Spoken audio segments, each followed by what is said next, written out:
Right, so a bit of fun today to start off with. Assuming that's going to kick off. Great, so looking at church history with the 18th century. You know what I like about saying 18th century? Just like how far we've come so far. Think about like how we've started off with ancient Greece and everything, and now this one's actually going to be quite closer to home. And we're going to get to 20th century in due course. So, church history. So a look. I was going to say a bit of fun. So we're going to have a quiz. Not anything fancy with that, like a kazoo or anything. This is going to be just literally like a shout out or hands up kind of thing. So I'm going to give you a series of names and I want you to guess the link or shout out the link between them, particularly the surname and what they're famous for. Okay, easy enough. So first one, I'll say the names Kevin, Joe, and Nick. I knew this would be for the girls. Was that what you were going to say as well? Jonas. Those would be the Jonas Brothers. I honestly thought that not. I wonder if anyone's going to get this. I'm not going to make this too hard. So no. No, this is the height of like Victorian fashion around there. Okay, so next one for the silent generation, perhaps Chico, Harpo, Groucho, Gummo, and Zeppo. Those are not names of dwarves. Oh, three. Who am I going to go with? I'm going to get Rena. Okay, Win, was that what you can say? Yep. Those would be the Marx Brothers. Popular comedy around the time of Laurel and Hardy, Three Stooges kind of time. If you ever get to watch any of their movies, it's great slapstick fun. This one might be a tricky one now. Barry, Robin, and oh my life! I thought no one was going to get this one. So I'm going to go with Sister V for this one. Go. Oh, I thought is anyone going to get these? And I'll go. Yeah. So so these are the Brothers Gibb or the BGs. Right. Okay. No one's going to get this one. Definitely not now. So. Harry, Albert, Sam, and Jack. This one's going to be more of a Trivial Pursuit back knowledge. These ones are famous for the movie industry back in the early 20th century. Oh, sorry? Oh, no. Trust me, Saffron can tell you all about the chipmunks, but... Rena? Very good. So, yes. Harry Warner, Albert Warner, Sam and Jack Warner became the Warner Brothers. Okay, this is one I'm hoping I can get more hands-on for this one. Jonathan, Timothy, Jeremy. Go with Carmen for this one. Yes, also known as the Gad Boys. I don't know if they're doing an album cover there, but...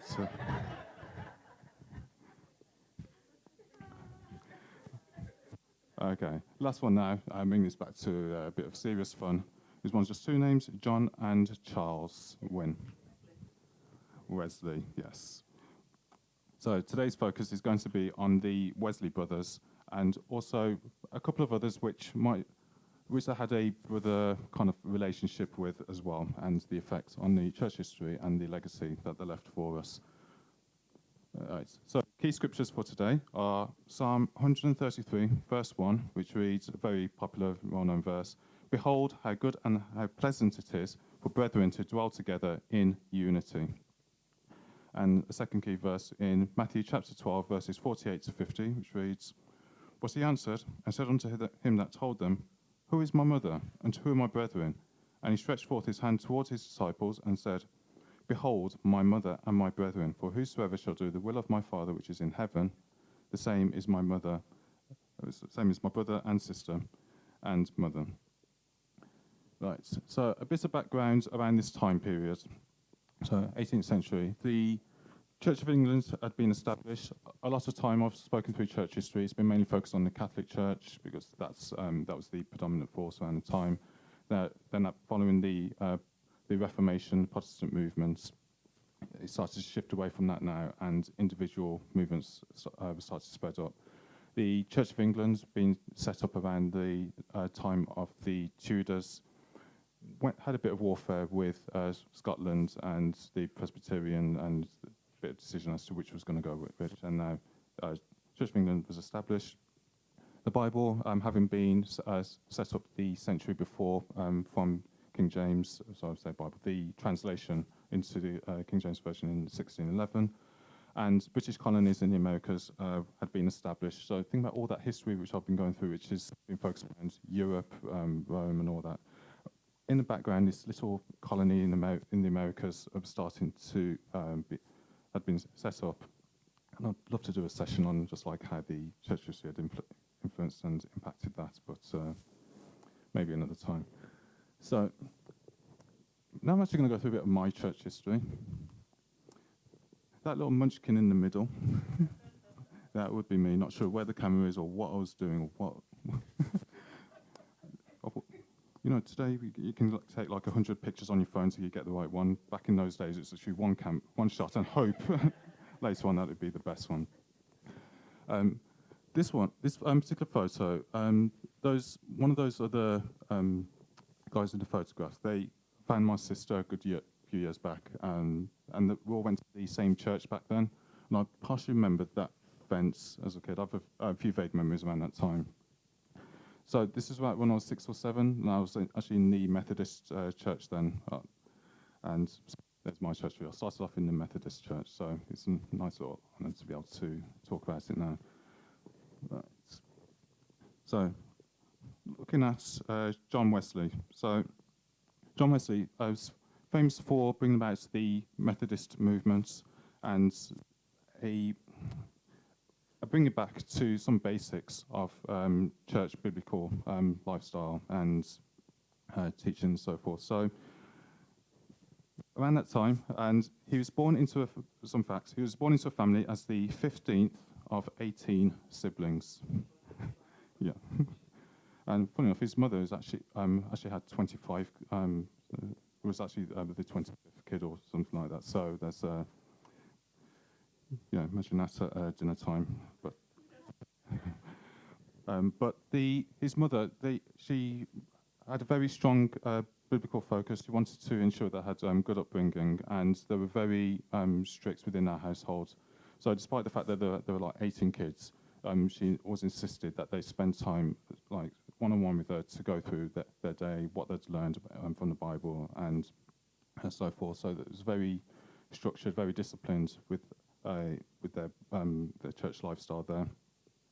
And his mother had also was actually quite prominent with teaching. So while his father was away either preaching or selling his books and so forth, his mother would be at home teaching not only the family, but then when others found out about it, that she ended up teaching like 200 people. So this kind of mentality, this great woman of God who's teaching quite regularly to all these hundreds of people, it instilled something within him, which actually we're going to touch on a little bit later. He studied at Oxford, quite famously, and back in those times, I don't know if you've been to Oxford today, it's a nice little town, cyclists everywhere, it's all green and everything. Back then, it was actually regarded as one of the worst university towns within Europe. Had a partying lifestyle and very much a contrast to what he'd been used to. But nonetheless, he maintained his strict living, a very serious, moral, upright, modest lifestyle, despite the reputation of the university. After he left, he'd come back to the university as per the way they did things back then for fellowship. And his brother, Charles, had set up what was known as the Holy Club. It's not a name that they'd decided on themselves. It's what people would call to essentially to mock them. So in spite of the fact that they were learning, all the stuff that a clergyman was supposed to be doing, that's why he went to university, to become a priest. They decided to get a group of like-minded, Bible enthusiasts to study the Word, to confess their sins to one another, having pretty much a cell group like back then. So don't worry, I'm not going to get anyone to confess their sins like in ours, but they had a very structured, methodical way of doing things. So, and anyone that wanted to join said club, they would have to follow their methods in order to do so, and so they became known as Methodists. So, and that was in addition to the nickname of the Holy Club. So his brother Charles had set that up, but when John has come back, he was asked to lead the group, and he took it not just from a group of people that would just sit around reading the Bible and doing that. He was more practical with that. He wanted a more social aspect to it. So he would go out, he would visit prisoners, and he would to pay their debts. He'd look to find them employment afterwards. And he'd also help the poor. He'd feed them, clothe them, support them. So you can see here he has just like a passion for people, not just demonstrate Christ, not just within reading Scripture, but going out, living it, and making an impact on the world around. And he became quite popular, well known, quite quickly. So, and when he graduated and started his work, he'd always had this desire still to bring everybody into the church. It was a bit more exclusive back then, not just like the ragtime butcher now, which would let someone like me into the church. It was like mainly for like rich people that could afford to buy a pew, and who weren't like dressed just right and weren't like of the right kind of character or whatever. They were essentially excluded, and he was trying to find ways to like get them into church, and at the same time he's known as kind of almost a firebrand preacher, which made him unpopular with with all the British stiff upper lip kind of people. His preaching was too forceful, too practical. They wanted more of just a solemn, just say something from the word and don't worry too much about changing people. Within the Holy Club, there was a guy named George Whitefield, who's like a really prominent guy within the what's called the Great Awakening, within church history back then. So although he's quite prominent, I'm going to touch on him today, but he does pop up like within this story quite a bit. So George Whitefield, he had a working within Bristol, and he's decided to go off to the Americas to essentially to do some work there, to do some missionary work. John Wesley had previously attempted to do so. He'd gone to the new colony of Georgia, and desiring again to bring the Bible to the masses, desiring to preach to the Native Americans. He wanted to set up a work there, but it didn't go too well, so he ended up coming back dejected. And he came across a German Christian who inspired him with the works of Luther. So John Wesley, going through the works of Luther and inspired by this whole idea about salvation through grace and faith, John Wesley realised he'd been, despite the passion that he had for people, he'd had still a kind of an intellectual process to God as opposed to a heart passionate one. Once he had that revelation, George Whitefield felt he was the right guy to take over his work within Bristol. And at that time, because John Wesley and likewise with George Whitefield, they were excluded from the churches, they did the only thing that they could was bring church to the people. So rather than trying to get people in, he decided to go out into the fields, go out into the mining villages, preaching 3 times a day or so to literally thousands of people. Every turn, essentially, to what the Bible was all about. Jesus, he taught in the synagogues. He didn't just stop there. What did he do? He went out to the people. And continuing with that same kind of that origin that he had with the cell groups and everything, he also had set up private home societies. And when those got too large, he set up classes, groups of 12, following the biblical model. Each which had 11 members and a leader. And notably, men and women met separately, but anyone could become a leader. What do you think about that? Back in the 18th century, this guy saying anyone could become a leader of a cell group. Not just... But I'd said early on, like within church history, that one of the problems the church had was that anyone could come in, that the Greeks with the pagan ideologies and so forth, which corrupted some of the teachings. That affects the church. But now it's flipped around and it's heading in a good way now. Anyone could come in. So women could be leaders. The poor could be leaders. Anyone. Doesn't have to be clergy or anything. Returning back to a biblical model. One great example of this was one of his followers called Sarah Crosby, who'd felt a call to preach, and she'd got encouraged two other women to join her to start up a work in Derby. Derby, just up the road from here, just a short drive, go figure. Right. The first class that they had 27 people. Go ahead, start. The second one they had 200.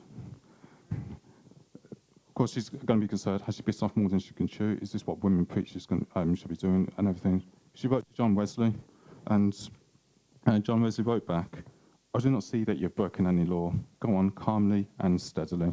So he continues to support her and the other women with that. So, and partly through to his almost slow separation from the Anglican Church, and partly through being convinced through the role of women within the Bible, with particular examples, that Wesley effectively accepted women preachers, so ahead of his time, and quite supportive, I suppose quite apt actually, given the International Women's Day recently. And actually I say almost one last thing, but I'm going to touch on it a little bit as well. One of the things he's known for is for saying the phrase, "Do all the good you can, by all the means you can, in all the ways you can, in all the places you can, at all the times you can, to all the people you can, as long as ever you can." So, nice short phrase, kind of trying to remember that and saying that 10 times fast, but he encouraged a great biblical living lifestyle in spite of the kind of head knowledge as which the main clergy of the time had taught. Moving on now to his brother, Charles Wesley. I'm only going to touch on him just a little bit. So, as I've mentioned, he formed the Holy Club, got a group of people to get together and discuss things. But Charles is more prominently known for writing songs, and not just any songs, writing them in a particular style. So, John Wesley, he was going out reaching the uneducated, those who hadn't had the opportunity to go into schools and stuff. So, try to translate biblical truths and getting all this theology to them was going to be tricky. Charles Wesley had a good way around this. At the time, clergy were expected to write songs, write verses quite regularly, apparently once a week. And Charles Wesley, he effectively taught theological truths within the songs. So some of his more famous ones, which we continue to sing to this day: "Love Divine" or "Love's Excelling," "Jesus, Love of My Soul," and my absolute favourite one, "Hark the Herald Angels Sing." I've taught on this one before, but as an example, one of my favourite verses, my mouth is saying the words, my heart is giving it praise to God, and in my head I'm thinking, I love the theology behind this. So every time I'm singing it, I'm just I'm loving the encapsulated gospel truth of the Godhead within it. So, as an example of this theological which Charles Wesley is teaching within a song, it says, "Christ by highest heaven adored, Christ the everlasting Lord, late in time, holding come." So it's talking about the Old Testament, how people have been waiting all this time, late in time, and now he's arrived, offspring of the Virgin's womb, and that's prophesied from Isaiah. "Veiled in flesh, the Godhead see, hail the incarnate deity." So, there's always been questions about the Godhead and the nature of it, and Charles Wesley is talking about his the Godhead veiled in flesh. Pleased with us in flesh, Jesus our Emmanuel. And yes, great truths within that verse, and loads of other of his songs. And notably, he wrote over 7,500 hymns, published about 4,500, and there's still about 3,000 which he'd just written. So, and as we know, his work has continued to today. Right, I was getting on and try and blitz through this now. So, John Newton, Now, so I'll move on to Wesleys. Now I'm just going to talk about this guy called John Newton. So he'd had a troubled childhood and became a sailor. He effectively felt almost rejected by his family, and he'd been put away to boarding school, where he was swearing, he stole, he was violent, far removed from what you'd consider to be a Christian. He had nothing, no desire to do that at all. And being such a troublemaker, eventually when he turned 11, he became a sailor within on his father's ship. He did well, he enjoyed it, and at 17, he was encouraged to become to oversee a slave plantation, which would have been a good opportunity for him. And he would have wanted to do it, but he was he kind of just messed it up and ended up just spending time with his girlfriend and his family. His father was angry about it, so kicked him out. And he effectively became a sailor on a different ship, and he's made up like blasphemous songs and singing and cursing a lot. So much so that when a storm hit, that the crewmen thought to try and throw him overboard, much like Jonah. They thought they'd invited God's wrath. Eventually, through a series of unfortunate events, this guy ended up becoming a slave within West Africa, I believe somewhere near modern-day Sierra Leone. And while he was there, his father had continued to try and seek him out. He'd heard some of the trouble that he'd gotten into, so he'd sought him out. And so after about 3 years later, eventually he'd been found by a friend and was rescued, returned to England. On his way back, he read a Bible and thought, I'm going to try and start cleaning myself up, try and live a moral life.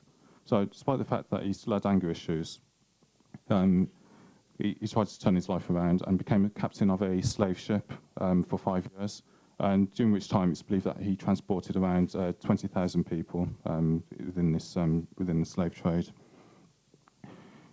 Even though he knew what he was doing was wrong, he continued with it anyway until it became too much, and then he gave up and became a tide surveyor. He felt, because of all the skill that he felt that he'd done, he eventually met someone named John Wesley. So John Wesley came to him and shared with him the idea about grace saving, and so it's not through anything that we could do. Even though John Newton attempted to turn his life around from a practical sense, now he learned that it was the grace of God which should influence his life. And from this, John was actually encouraged him to become a minister. So despite his upbringing, he ends up becoming an Anglican minister at 39 at Wesley's suggestion, and he made singing a priority within his church. As I've mentioned, the clergy at that time were expected to write songs quite regularly, and he wrote a popular song which ends up becoming an autobiography of his life, one which spoke about the amazing grace of God which was in his life. It was called Faith, Review and Expectation, but we know it better now by its first line as Amazing Grace. So now if you look through the lyrics of the song, it's actually talking about his life, literally. So, amazing grace, how sweet the sound, that saved a wretch like me. He once was lost. He was literally lost within Africa. And now he was found. And now he had new revelation, new understanding of what God was doing in his life. It was grace that taught my heart to fear, grace that my fears relieved, thinking about all that time he was on his ship, being scared about perhaps going to be shipwrecks and all of that. Through many dangers, toils and snares I have already come, but it's grace that's brought me safe thus far. And indeed, the next one, which we can all empathise with, true to us, the Lord has promised good to me. His word my hope secures. Who will my shield and portion be as long as life endures? So he turned his life of trouble, his life of despair, of slavery which he'd experienced firsthand, into something which was actually going to benefit others, but something which has benefited the church for hundreds of years since. In his later life, he met a friend's nephew. He started to become quite prominent and knew some good people. So, and one time when he was at a friend's house and he met a nephew, this kid named William, and John Newton shared his experiences of slavery, the horrors of it, what he'd experienced, and he ended up having a sort of impact on William's life. And then later on, about 20 years later, John Newton had pretty much almost forgotten about him. William had come back and wanted to talk to him more about slavery and what he felt he could do. And John Newton, recognising that he was now this kid William was now a politician, said, stay where you are. You can work effectively where you are as a politician to bring about the end of the slave trade. So, in that kid's name, who's anyone want to take a stab at that one? Bingo. So you see this kind of brotherhood, this kind of almost unity stretching all the way back from Wesley, now down to William Wilberforce. And this actually comes full circle, which I'm gonna rush through this, but it's just come through quite nicely. So as a kid, he'd been introduced to Methodism and became aware of the horrors of the slave trade. And despite a partying lifestyle during his university college years, he gave his life to Christ as an adult. And with that, almost immediately, he started to use his wealth. He was quite wealthy. He was already from a respectable, rich family, which had acquired wealth through sugar plantations. Just come back from Jamaica. It's great to see all the sugar cane, and it's an awesome thing if you ever just chew on it. I've ever loved it since I was a kid. But anyway, so back then, they made their fortune through sugar, and he's become especially wealthy because he'd inherited money from his grandfather and his uncle. And he used some of that wealth to feed the needy. He got his maids and servants and stuff to feed those who needed, the hungry. He became a politician with his friend William Pitt, who eventually became the youngest Prime Minister of Great Britain. And he used his influence to bring about the abolition of slavery. He struggled with it. First bill didn't pass, but he still had about 80 votes, which were in favour of the ending of slavery. But he kept persisting, bringing back campaigns, and notably, an interesting one, during one of the campaigns, an artist made a pin which had the phrase, presumably said by a slave, "Am I not a man and a brother?" So this rich guy in high society, he still considered every man to be his brother, despite whether the colour of the skin, whether slave or free, that he considered them brothers. Not long after the first bill had failed, he received a letter from John Wesley, hence coming full circle. And it was actually John Wesley's last letter, which he wrote 6 days before his death. And he wrote, "I see not how you can go through your glorious enterprise in opposing that execrable villainy, which is a scandal of religion, of England, and of human nature. But if God be for you, who can be against you? Go on in the name of God and in the power of his might, till even American slavery, the vilest that ever saw the sun, shall vanish away before it." Reading this morning a tract by a poor African, I was particularly struck by that circumstance that a man who has a black skin, being wronged or outraged by a white man, can have no redress, it being a law in our colonies that the oath of a black against a white goes for nothing. What villainy is this? So imagine a society back then, what it must have taken for these, respectable, rich, and yes, white men to put their necks on the line, almost literally, to bring about the safety, the security of the freedom of all these people. Imagine what it would have taken to upend all this. As a parallel, imagine if you was to say, "Oh, let's bring back the end of the stock market. It's against God and so forth." You'd be laughed at, you'd be argued against and whatnot. Why? Because it's integral to the economy. The slave trade then was integral to the Western society's economies, and so they put so much effort in. And despite that, what they were up against, they persisted with it. So eventually, the abolition of slavery bill was passed literally just 4 days before his death. So William Wilberforce unfortunately got to see back the end of slavery. Right. So just to wrap things up, so just come back to the key verse. Behold, how good and pleasant it is for brethren to dwell together in unity.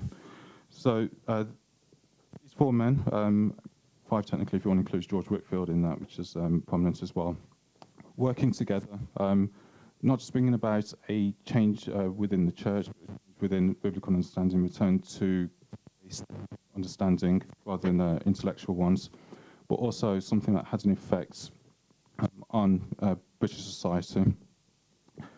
In Zechariah 4:10, it also reads, "For who hath despised the day of small things?"